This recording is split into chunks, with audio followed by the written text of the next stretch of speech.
Olá, meus amigos, um dia de muita paz para todos nós.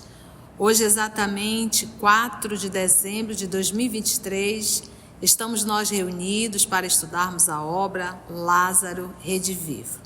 Informando, nós entraremos de recesso e retornaremos em janeiro. Então não fique preocupado que nós não estaremos gravando, mas é porque nós entramos em recesso, tá bom? A segunda semana de janeiro nós retomamos as nossas gravações e os nossos estudos. E a família OS já aproveita esse momento para desejar um Feliz Natal e uma boa entrada de ano para todos nós. Vamos então iniciar ouvindo a música que o professor vai cantar para a gente, professor Valdeir, e logo depois a gente vai retomar o nosso estudo, capítulo que já está, hoje acredito que a gente finaliza, né, o capítulo Com Franqueza de Irmão, né? Pergunta a você como iniciar um trabalho eficiente no Rio em favor da confortadora doutrina que os Espíritos Consoladores semeiam na Terra. Então, nós vamos dar continuidade a essa resposta que está sendo dada por Humberto de Campos para esse irmão do Rio de Janeiro que fez essa pergunta. Vamos ouvir a canção para a gente orar? A Cecília irá fazer nossa prece de gratidão.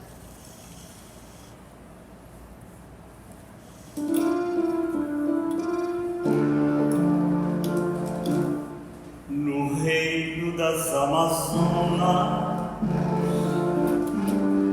há natais todos os dias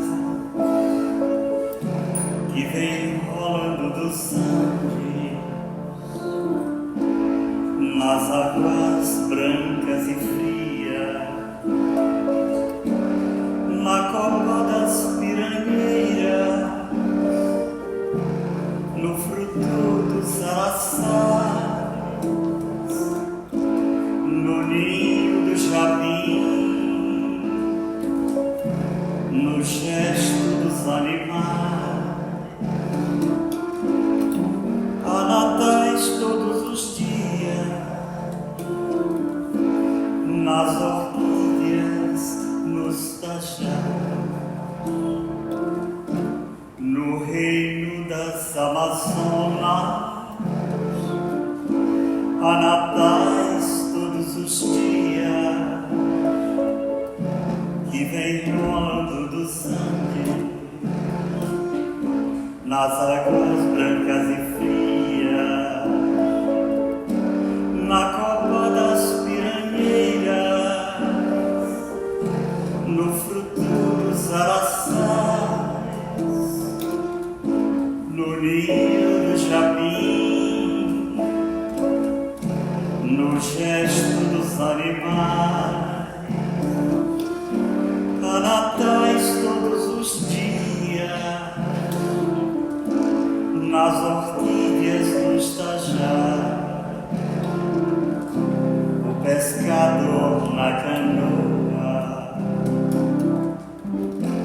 os curumins no terreiro, a cabocla, vida boa, a sombra de um cacaueiro. E quando chega dezembro, o Natal do Bom Jesus, parece que o céu se enfeita e pinta o verde de luz. Mas neste dia, em verdade, o que mais me encanta aqui é ver um Jesus dormindo na rede de um tapiri. É ver um Jesus dormindo na rede de um tapiri.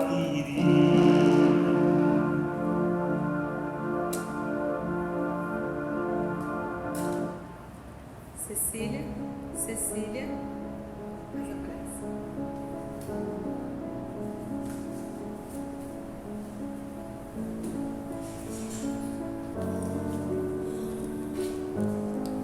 Divino Mestre Jesus, mais uma vez nos reunimos nesta casa de luz para um novo momento de aprendizado.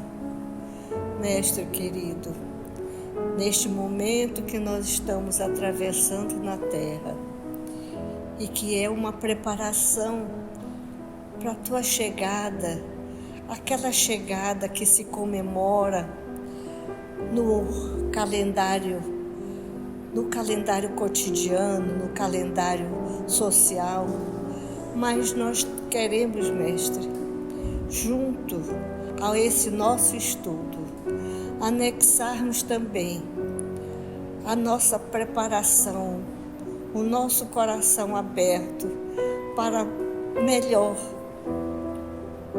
nos dispor para o aprendizado, acrescido agora da esperança e da alegria das comemorações que vão chegar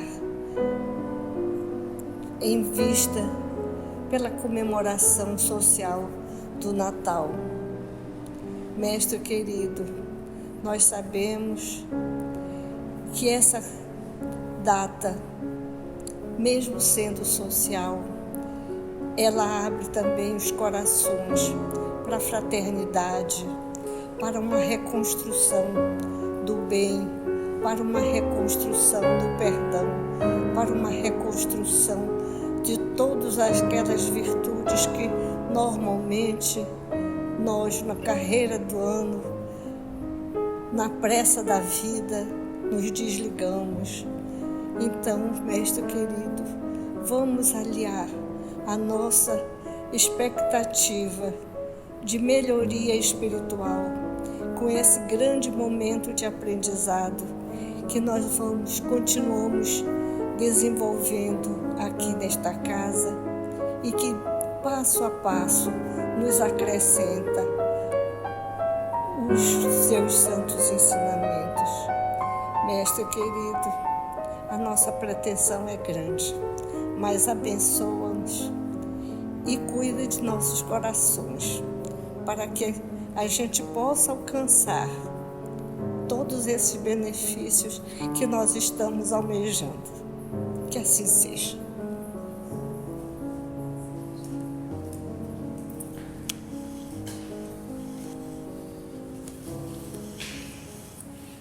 Então vamos lá, vamos retomar, nós estamos no capítulo, vamos finalizar o capítulo 31 com franqueza de irmão. Então, lembrando a pergunta que foi direcionada a Humberto de Campos, de um trabalhador espírita do Rio de Janeiro, e ele, aqui logo no primeiro capítulo, a gente percebe que ele é uma pessoa extremamente egocêntrica. Ele diz o que eu devo fazer, como eu quero fazer. Então, na verdade, ele não quer dirigir a casa do Senhor, ele quer dirigir uma casa à maneira dele. E é exatamente isso que Humberto de Campos está aqui dando um chamado a ele. E a última fala foi: não estarão contidos somente nessas 3 enunciações. Quais são? Amai-vos uns aos outros como eu vos amei. Quem quiser ser o maior no reino dos céus, seja servo de todos. E o terceiro, brilhe a vossa luz diante dos homens. Não estarão contidos somente nessas 3 enunciações vastíssimos projetos de realização espiritual? Medite, pois, antes de assumir as graves responsabilidades em que pretende envolver-se. O Rio de Janeiro possui beneméritas organizações doutrinárias, aguardando cooperadores dedicados e eficientes. Como vê, o problema não é o de criar novos arcabouços, de associação, mas o de executar com fidelidade o planejamento levado a efeito. A inteligência já fez o debruço precioso, o rascunho precioso. Agora é imprescindível que o coração realize a sua obra. A coisa mais fácil do mundo é abrir um centro espírita. a coisa mais complexa do mundo é sustentar um centro espírita. Então é aquilo que ele falou, se realmente o meu desejo é de auxiliar o trabalho do Cristo, eu vou buscar o que já tem aberto. Será que não é um ato de vaidade eu querer abrir o meu centro espírita? Né? Eu querer abrir a minha instituição.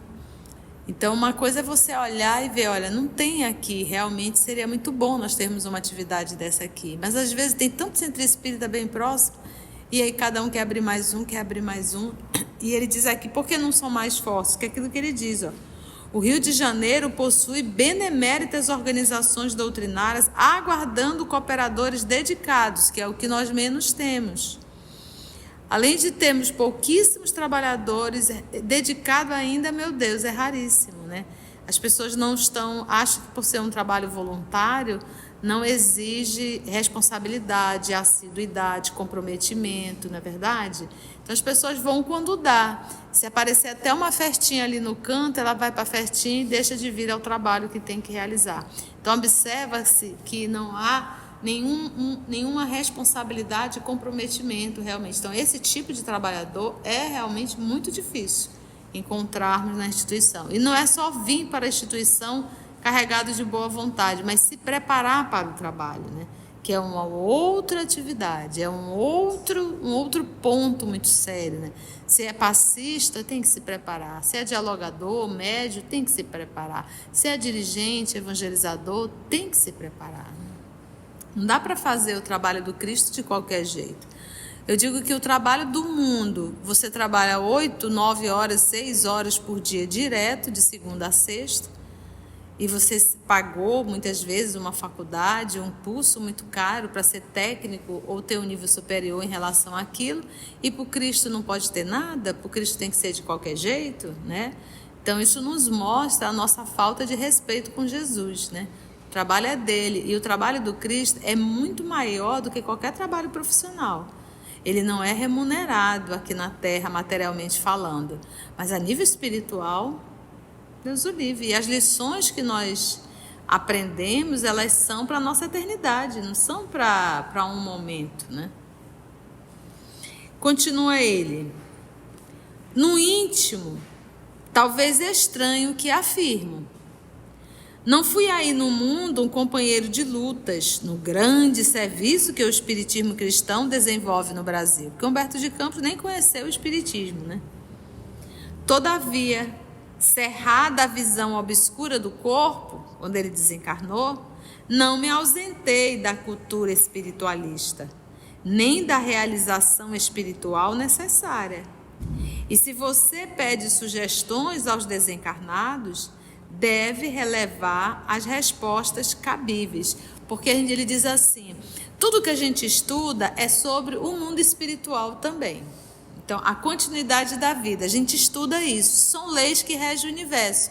Então, de repente, ele retorna à pátria espiritual e ele vai ver na prática o que nós estudamos. Então, não há como ele fugir do espiritismo. Porque o espiritismo revela, é uma revelação, revela as leis.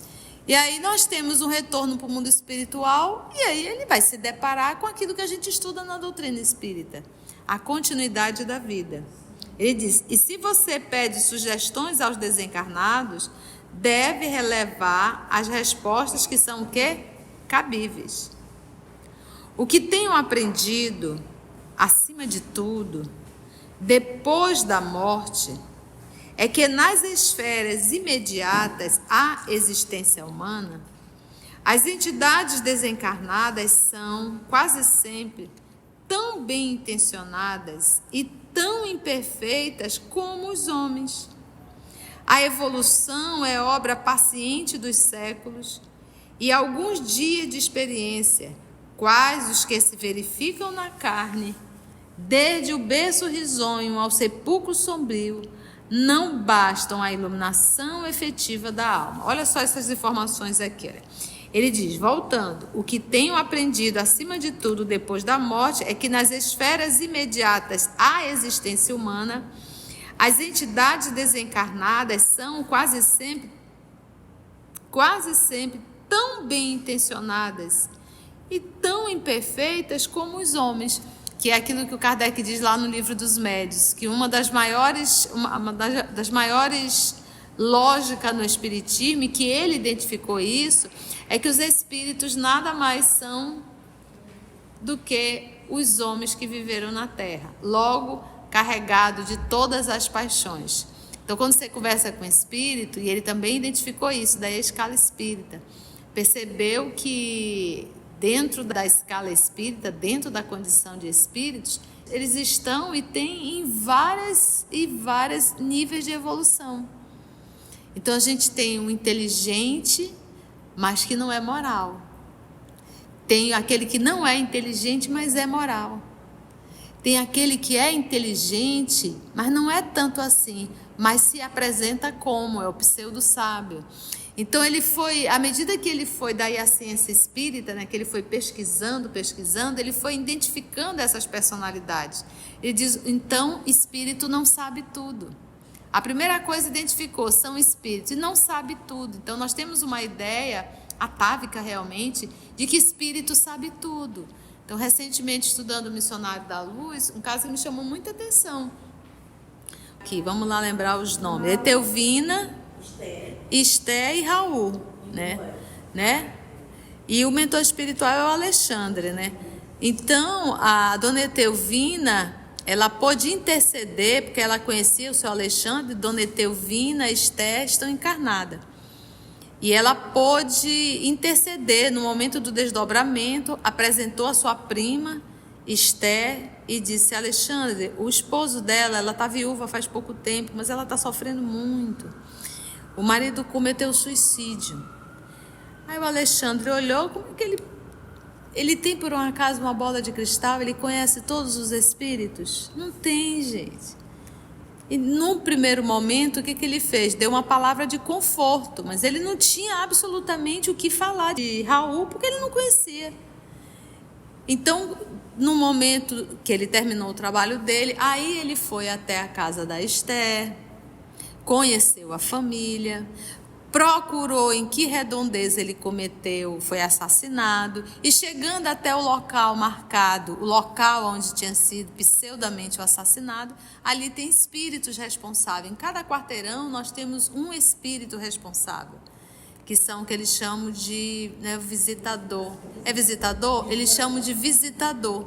E aí o Alexandre, sabendo da presença do visitador, chama o visitador. Disse, olha, eu gostaria de saber de um senhor que foi assassinado aqui por nome de Raul na data mais ou menos tal. Eles disseram assim, olha, tem algum engano, porque Raul não foi assassinado, ele cometeu suicídio. Então a gente observa Alexandre descobrindo. Então, o fato de ser espírito, eles não sabem tudo, e é isso que ele fala na obra. Então, eles também têm que procurar saber do que se trata. E isso foi uma das coisas que o professor, então, não só sabe tudo a nível intelectual, como também não sabe tudo o que está ocorrendo, acontecendo. Por isso é bom a prece intercessória. E a outra coisa que a gente também tem que entender, a gente acha que a criatura desencarnou e vai para o mundo espiritual. A grande maioria fica onde? Aqui perambulando. Aonde você leu isso? Vai ler as obras de André Luiz. O Livro dos Espíritos, ele fala do que se deveria ser, mas não é uma regra. A grande maioria fica perambulando por aqui mesmo. A evolução, ela é obra paciente dos séculos e alguns dias de experiência. Então, eu gosto sempre de falar assim, quando a gente pega a obra há 2000 anos, que a gente vai conhecer aquelas tramas da obra há 2000 anos, e todas aquelas tramas que acontecem há 2000 anos atrás são exatamente as mesmas tramas que acontecem hoje. Então a gente pega uma obra de 2000 anos atrás e a gente observa que as nossas atitudes são as mesmas. Então ali nós vamos encontrar a política corrupta, nós vamos encontrar o esposo traindo a esposa traindo esposo, nós vamos encontrar a mentira, a maledicência. Então mudou, não mudou? 2000 anos depois e nós ainda temos as mesmas atitudes, mesquinhas e medíocres. Por isso é que ele fala, a evolução ela é obra paciente dos séculos, bota 100 anos e mais 100 anos e mais 100 anos. Que é mais ou menos quanto dura aí um processo de uma reencarnação, é um século. Porque se preparar para reencarnar, aguardar o processo, renascer, período de infância, né? Então, se a gente for observar, dá em torno aí de 100 anos, se preparando para vir e depois se adaptando por ter voltado. Então, eu acho interessante ele colocar, é obra dos séculos. E a gente diz assim, eu vou reencarnar, está garantido que eu vou evoluir? Porque isso vai depender do meu esforço. Daí o livre-arbítrio. Muitos de nós chegamos e da mesma forma que chegamos, vamos voltar. E às vezes até com alguns comprometimentos que a gente arrumou. Infelizmente, né? Dói, mas é quase sempre a nossa realidade, né? A evolução é obra paciente dos séculos e alguns dias de experiência. Quais os que se verificam na carne, desde o berço risonho, quando a gente nasce, ao sepulcro sombrio, quando a gente desencarna, né? Não bastam a iluminação efetiva da alma, né? Então, uma encarnação só, do berço ao túmulo, já é o suficiente para a iluminação efetiva da alma? Claro que não. Vocês vivem rodeados de pessoas desencarnadas. Lembra que ainda um pouco nós comentamos que a grande maioria dos espíritos ficam aqui mesmo. Então, não é uma regra que todos vão para colônias espirituais. Alguns casos, daqui mesmo é programado reencarnação, não chegaram a nem ir em nenhuma colônia. É por isso que tem pessoas que têm imensa dificuldade em entender vida espiritual. Não viveu ainda. Não tem consciência. Porque essas pessoas às vezes desencarnam e estão achando que está viva ainda. Fica preso. Lembra daquele filme, Os Outros? Gente, aquele autor, aquele diretor foi muito inspirado. Porque todos aqueles personagens, todos aqueles espíritos, eles acreditam que estão vivos. Né? Estão ali vivendo. E detalhe, de onde que esse povo tirou essa ideia? Será que eles estudaram as obras espíritas? Né? É aquilo que está em obras póstumas, né? Que a gente estudou a semana passada, em que os tempos são chegados, é uma das últimas mensagens. O que o Espírito diz lá, através de uma psicografia?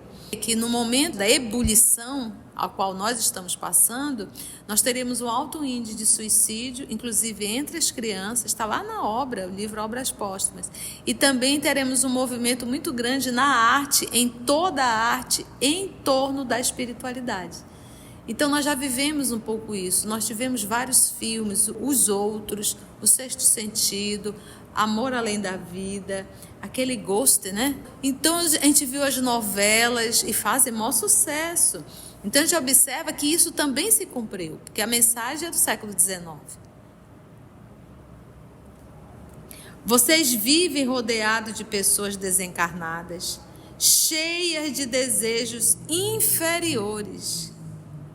Não obstante, oriundos das boas intenções, votadas às disputas de toda espécie. Então, quantas vezes, tem até um ditado que diz, de boa intenção, o inferno está cheio, em nome da boa intenção. Vamos trazer exemplo, vamos pegar novamente a obra Missionário da Luz. Na casa da dona Esther, ela tem 3 filhos, crianças ainda, e um casal de idosos que ela toma conta, os tios. E lembra que tem desencarnados dentro da casa, com boa intenção, e eles fazem parte, inclusive, da refeição. O vaporzinho ali está subindo e eles estão ali aspirando aquele vaporzinho da alimentação. Então, a gente vai percebendo, é uma boa intenção a ideia deles de estarem ali próximos, né, tentando ajudar. E detalhe, os próprios tios ficam alimentando aquele sentimento de reclamação, de desgosto. gosto, né, de nada deu certo, e eles em espírito ficam, é verdade, meu filho, vocês sofrem muito, e fica ali, a intenção é tentar consolar, mas na verdade eles intensificam mais ainda esse sentimento desse casal de idosos, de achar que nada dá certo, que nada valeu a pena, que a vida é muito difícil, que eles não construíram nada, e vai colocando cada vez mais para baixo, entende? E aí ele fala muito, é por isso que nós temos que adquirir o hábito de orar antes das refeições. Isso há um débito no nosso espírito. Os nossos irmãos evangélicos, grande parte tem, apesar de ser, mas eles têm esse hábito e nós não. E nessa obra Missionário da Luz, ele fala da importância da oração antes da refeição. Você não sabe quem são as companhias espirituais que estão dentro da tua casa. É verdade? Abra uma casa destinada a exclusivo movimento verbalístico de doutrinação, combativa, e não faltará o concurso das inteligências invisíveis discutidoras. Inteligências invisíveis discutidoras. Viciadas nas polêmicas sem fim. Não tem pessoas encarnadas que são viciadas em polêmica? De todo estudo faz uma polêmica e a pessoa ainda se sente feliz por isso. Não, comigo é assim, eu gosto de tudo explicado mesmo. E a pessoa toca o terror no grupo, fica uma coisa insuportável. Da mesma forma nós temos desencarnado, que adora uma polêmica. Viciado nas polêmicas sem fim, como o supercivilizado que se habituou ao uso do ópio, ou com o caboclo ignorante que se acostumou à cachaça. Os três são viciados, né? A cachaça, a droga, né? O ópio de uma forma mais forte, e aqueles que também têm o hábito das polêmicas, né? Para onde vai é polêmica. Se abrir uma casa para apenas, como ele diz, movimento verbalístico, movimento da intelectualidade, movimento das palavras. Isso é algo muito antigo, porque os nossos irmãos judeus, lá na obra Paulo Estevo, nós vamos ver o quê? Que era exatamente o que os fariseus faziam. Eles tinham por hábito se reunirem, pegavam ali um versículo, um item do Antigo Testamento, não é versículo, né? Hoje a gente chama de versículo, mas na época ele pegava ali um tema e ali ficava discutindo,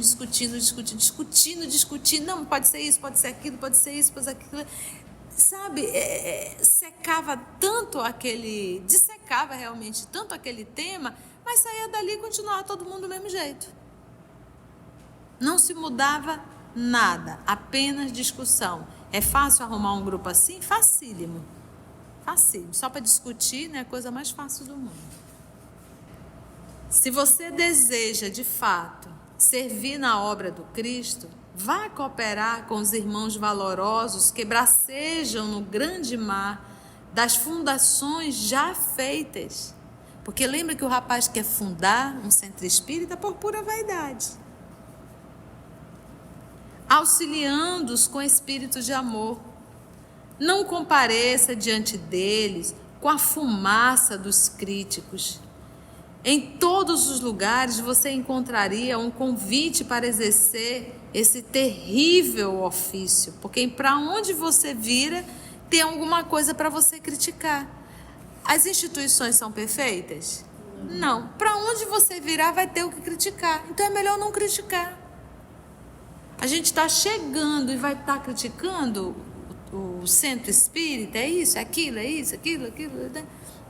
É aquilo que ele falou, olha, em todos os lugares você encontraria um convite para exercer esse terrível ofício. Qual é esse terrível ofício? Crítica.